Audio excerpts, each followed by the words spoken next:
हर हर महादेव, जय भोलेनाथ। नमस्कार, मैं साधना पांडे मार्गदर्शन पे आपका स्वागत करती हूँ। तो दोस्तों, नए साल की बहुत बहुत शुभकामनाएं। भोलेनाथ माता पार्वती की कृपा से आपके जीवन में खुशियाँ आए, मंगल आए और 2026 आपके लिए शुभ हो, मंगलमय हो। तो देखिए, 2026 की शुरुआत हो रही है इस बार प्रदोष से, और प्रदोष गुरुवार का प्रदोष है, तो दिन तो बहुत अच्छा है। आज के दिन कुछ ऐसा करने जिससे पूरे वर्ष माँ लक्ष्मी आपके ऊपर मेहरबान हो, उनकी कृपा आप पर बनी रहे। तो कुछ विशेष उपाय आपको बताने वाली हूँ इस वीडियो में 2026 को अच्छा बनाने के लिए। तो आप इस वीडियो को ध्यान से सुनिएगा, और हो सकता है कि वीडियोस बोलने में थोड़ा सा लंबी हो जाए, लेकिन थोड़ा धैर्य रख के वीडियो को सुनिएगा। देखिए, सभी इंतजार कर रहे हैं, और आप लोग जानते हैं ना कि सभी सोचते हैं कि ये साल जैसा गया वैसा गया, अब आने वाला जो साल हो वो हमारे लिए बहुत अच्छा हो। तो आज देखिए दोस्तों, मैं आपको कुछ चीज़ें बिल्कुल व्यवहारिक तौर पे बता रही हूँ, जिसको कि आप अपने जीवन में अपनाएंगे तो निश्चित तौर पे आप इसका प्रभाव देखेंगे। तो देखिए, प्रदोष का दिन गुरुवार से व्रत प्रारंभ हो रहा, 1 तारीख नया साल प्रारंभ हो रहा है। अब मैं जानती हूँ कि कुछ लोग कहेंगे कि हमारा नया साल नहीं है। देखिए, जो माने वो ठीक है, जो नहीं माने वो उनकी इच्छा। तो पहली चीज़ आपको ध्यान रखना है, क्या करना है। गुरुवार का दिन है और नया वर्ष गुरुवार से शुरू हो रहा है, तो आज के दिन आपको एक विशेष काम करना है। आप देखिए कैसे कैसे पैसा आपके घर में आता है, कैसे जीवन में खुशियाँ आती है। गुरुवार को आपको क्या करना है कि हल्दी की गांठ ले लेना है। 7 हल्दी की गांठ ले लीजिए, और 7 हल्दी की गांठ को आप गंगा जल से धो लें। गंगा जल से धो करके और उसको पीले कपड़े में बांध दें, और बांध मतलब गांठ न लगाएं, और उसको पीपल के नीचे ले जाएं। और हल्दी की गांठ के साथ साथ हो सके तो 2 गोमती चक्र और 2 कौड़ियाँ भी रख लें, और हो सके तो इनमें थोड़ा सा मीठा भी रख लें। अब मीठे में आप ऐसी चीज़ रखिए जैसे छुहारे वगैरह रखिएगा, कोई ऐसी गीली चीज़ मत रखिएगा। इन सभी 5 चीज़ों की आपको क्या करना है कि ले जाकर पीपल के नीचे रखकर पूजा करना है। पूजा कैसे करना है, तो पीपल के नीचे थोड़ा सा दूध, कच्चा दूध और थोड़ा सा शहद या कुछ भी मीठा डालकर पीपल में ओम नमो भगवते वासुदेवाय बोलते हुए आपको ये जल चढ़ाना है। और जो सारी चीज़ें आप ले गए हैं पीले कपड़े में बांधकर, उसको पीपल के नीचे रखकर पूजा करिए। और इस आज जो पोटली आप बना रहे हैं, इसको पूरे विश्वास के साथ ओम नमो भगवते वासुदेवाय बोलते हुए इसको पोटली बांधें अपने घर के मंदिर में, या चाहे तो अपने पर्स में या अपने ऑफिस बैग में। इसको बांध कर रखिए, पूरे साल ये आपके घर में बरकत करेगी। करके देखिएगा, बहुत अच्छा लाभ आपको मिलने वाला है। तो ये कार्य आप करके देखिएगा। नए साल के प्रथम दिन ये पोटली आप सभी को अवश्य बनाना है, क्योंकि ये आपके जीवन में समृद्धि देगी, खुशहाली देगी। अब इस पोटली को कैसे और किस प्रकार से फिर से बदलना है वो मैं आगे आपको बताती रहूँगी। तो पहला कार्य तो आप नए वर्ष पर ये कर लीजिएगा। अब दूसरा विशेष कौन सा कार्य करना है, तो देखिए, आज प्रदोष है और कहा जाता है ना कि कलयुग में हनुमान जी और महादेव की पूजा सबसे ज़्यादा फलित होती है। तो आज प्रदोष है, तो ज़्यादा नहीं, आज शिव मंदिर में जाइएगा, दर्शन करिएगा और एक दीपक अवश्य जलाइएगा। अब कुछ लोग तो देखिए अपने दूर दराज के मंदिरों में जाते हैं, पूजा करते हैं, पाठ करते हैं, दर्शन करते हैं, बहुत अच्छी बात है, कहीं भी जाए।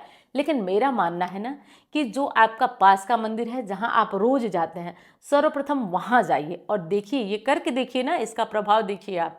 वहाँ जाइए, आप ब्रह्म मुहूर्त में उठिए, ब्रह्म मुहूर्त में उठ करके और जाइए, अपने घर की पूजा कीजिए, नियम कीजिए, और उसके बाद जाइए। आप जिस भगवान को मानते हैं, भोलेनाथ को मानते हैं, तो आप उनके दरवाजे जाइए। जा करके, आज प्रदोष का दिन है, सुबह पूजा कीजिए, या फिर शाम को आप जाइए, जैसे भी हो, लेकिन मैं कहूँगी सुबह सुबह ज़रूर जाइए। और उनसे कहिए कि बाबा, सबसे पहले तो आपको हैप्पी न्यू ईयर, और आप जो है मेरे जीवन में खुशियाँ लाएं, यही कामना करती हूँ या करता हूँ, ऐसा अपना बोलकर सबसे पहले उनको विश कीजिए। उसके बाद अपना जो भी, वैसे तो रात 12 बजे तक लोग करते हैं विश, तो आप अपना भोलेनाथ का दर्शन करिए और अपना नए दिन का शुभारंभ कीजिए। और अब जो तीसरी चीज़ बता रही हूँ वो आपको भूलना नहीं है, वो सबसे ज़्यादा चमत्कारी चीज़ है, इसको आप ज़रूर करिएगा। देखिए दोस्तों, जो हमारा ज्योतिष विज्ञान है ना, उसमें नाड़ियों की बहुत ज़्यादा मान्यता दी गई है। ईला नाड़ी, पिंगड़ा नाड़ी, सुषुम्ना, मतलब जो नाड़ियां हैं वो विशेष हैं। अब आप सोचेंगे मैं क्या बोल रही हूँ, जो हमारे श्वास चलती है ना, वो समय समय पे बदलती है। जैसे हमारे कभी कभी इस नासिका से श्वास चलती है और कभी इस नासिका से श्वास चलती है। ये ना पापा बताया करते थे जब हम लोग कोई एग्ज़ाम देने या कुछ ज़रूरी काम करने जाते थे, तो उस टाइम पापा बताया करते थे कि देख लो किस नाक से श्वास चल रही है, उस नाक को, उस पैर को पहले दहलीज के बाहर निकाल कर परीक्षा देने जाओ। तो देखिए अब आज वो परीक्षा जीवन की परीक्षा हम लोगों के लिए बन गई है। तो अब आपको आज नए साल के पहले दिन उठना है, उठकर सबसे पहले अपनी हथेलियों को रब करना है, रगड़ करके अपना अच्छे से चेहरा देखना है, चेहरा देखना है। और सभी जानते हैं कराग्रे बसती लक्ष्मी, कर मध्य सरस्वती, कर मूले तू गोविंदा, प्रभाते च कर दर्शनम। तो प्रभात यानी सुबह सुबह कर का दर्शन करना चाहिए। क्यों करना चाहिए? कि ब्रह्मा सरस्वती लक्ष्मी का वास होता है, गोविंद का वास होता है, इसलिए कर का दर्शन करना चाहिए।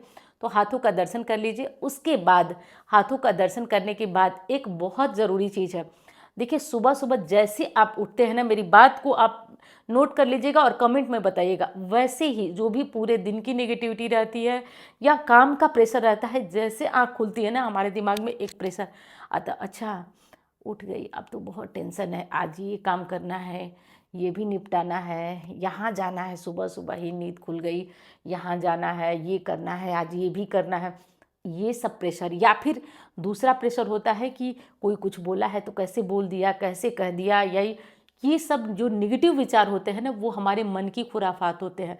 और सुबह उठते ही ये सारी बातें हमारे मन में आती हैं, तो वो आएंगी। अब आपको क्या करना है कि झटक कर इनसे बाहर होना है।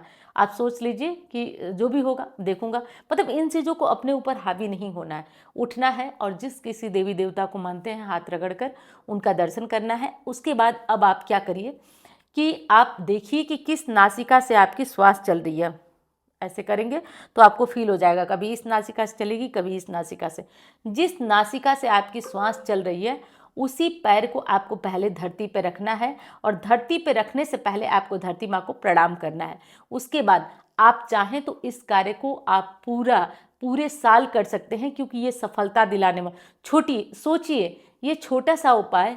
हम लोग जब जाते थे परीक्षा देने तो पापा कहते थे, भाइयों को कहते थे, तो हम लोग ये उपाय जो है वो करते थे। और अब आपको बता दूं कि ये हर दिन करना चाहिए, मैं भी करती हूँ, तो आप हर दिन करिए और करके इस चीज़ को देखिए कि इसका प्रभाव कैसा होता है आपके जीवन में। तो आज से तो ये नियम अपना लेना है जो मैं बताई हूँ। अब चौथे उपाय की तरफ चलते हैं कि चौथा कौन सा उपाय करना है। देखिए दोस्तों, बता रही हूँ आजमाई हुई चीज़ है, आप भी करिए। आपको क्या करना है कि तुलसी की जो गुरुवार का दिन है, सूखी लकड़ी हो, तो गुरुवार के दिन उससे नारायण का जो है आरती करना प्रारंभ करिए। नारायण की आरती सूखी लकड़ी में थोड़ा सा रुई लपेटकर और इससे नारायण की आरती करना प्रारंभ करिए। इससे नारायण की असीम कृपा आपको बरसती हुई दिखती है, और ये दिखती है, ये छोटे छोटे पुण्य कर्म हैं जो आपको आगे बड़े अच्छे कार्यों में बदल कर मिलते हैं। तो ये कार्य कर लीजिए। और दूसरी चीज़ है दोस्तों कि जब भी आप नया साल हो या किसी नए कार्य की शुभारंभ करने जा रहे हैं, गणपति को मत भूलिएगा। तो गणपति की पूजा आराधना अनिवार्य रूप से आपको करके ही नया साल हो या नया कार्य हो उसका प्रारंभ करना चाहिए। और दोस्तों हो सके तो आज जो है वो गुरुवार है, आज से ये नियम बना लीजिए। अगर आपका नया घर बना है या बने हुए घर में वास्तु दोष है या आपके घर में बहुत झगड़े होते हैं, तो आप मेरी बात मान लीजिए। आप हल्दी गंगा जल घोल लीजिए और उसको दूर्वा ले लीजिए, दूर्वा के सहारे पूरे घर में छिड़किए और आप देखिए कि कैसे आपके जीवन में चमत्कार होता है, प्रभाव होता है। अभी मैं हाल ही में एक जगह पे वास्तु करने गई थी। देखिए मैं वीडियो वगैरह नहीं बनाती हूँ, क्योंकि वीडियो वगैरह बनाने में ना जहाँ जाओ वो लोग भी अनकंफर्टेबल होते हैं, उनका सारा कुछ दिखता है घर वगैरह, तो नहीं अच्छा लगता है वीडियो बनाना। तो ये सारी चीज़ें तो मैं उनका देखी, उनको ये उपाय बताई, और 2-3 हफ्ते में ही बहुत ज़्यादा लोगों में ये परिवर्तन देखने को मिलता है। उनके घर से तो अभी जल्दी ही आई हूँ, कोई ऐसा फ़ोन वगैरह नहीं आया था, लेकिन मैं जानती हूँ कि चमत्कार होता है, कुछ भी तोड़ना फोड़ना नहीं। लेकिन आप देखेंगे कि हल्दी गंगा जल दूर्वा से छिड़काव करने से आपके जीवन में बहुत चमत्कारी परिवर्तन आता है। आप करके इस काम को देखिए, बहुत अच्छा परिवर्तन आता है। अब अंतिम उपाय बताने जा रही हूँ जो कि आपको नए साल के पहले दिन करना है। देखिए दोस्तों, आप क्या करिए कि पुरुष सूक्त यूट्यूब में चला लीजिए, ठीक है। और आपके घर में विष्णु जी की फोटो हो, मूर्ति हो पीतल की, और अभी तो जल्दी ही मैंने भेजा है, जिन लोगों के पास गई हूँ वो विष्णु जी की फोटो या मूर्ति को आप बढ़िया से अभिषेक करिए, पुरुष सूक्त चलने दीजिए यूट्यूब में और आप अभिषेक करिए। आप करके देखिए, और अगर आप ये नियम जो मैं आज गिनवाई हूँ उसको केवल गुरुवार गुरुवार करते रह गए, तो यहाँ मैं बता रही हूँ कि नोट कर लीजिए, आपके घर में धन की कमी नहीं होगी। जैसा आपका 25 बीता है उससे बढ़कर ही, मतलब बहुत अच्छा, हर हाल में आपको उन्नति देने वाला 26 दिखेगा।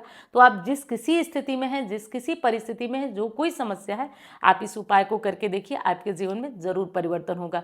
तो मैं उम्मीद करती हूँ वीडियो आपको पसंद आई हो। वीडियो पसंद आए तो लाइक करिएगा, चैनल को आपने सब्सक्राइब नहीं किया तो कर लीजिएगा। अब मैं मिलती हूँ आपसे अन्य वीडियो में। धन्यवाद। हर हर महादेव।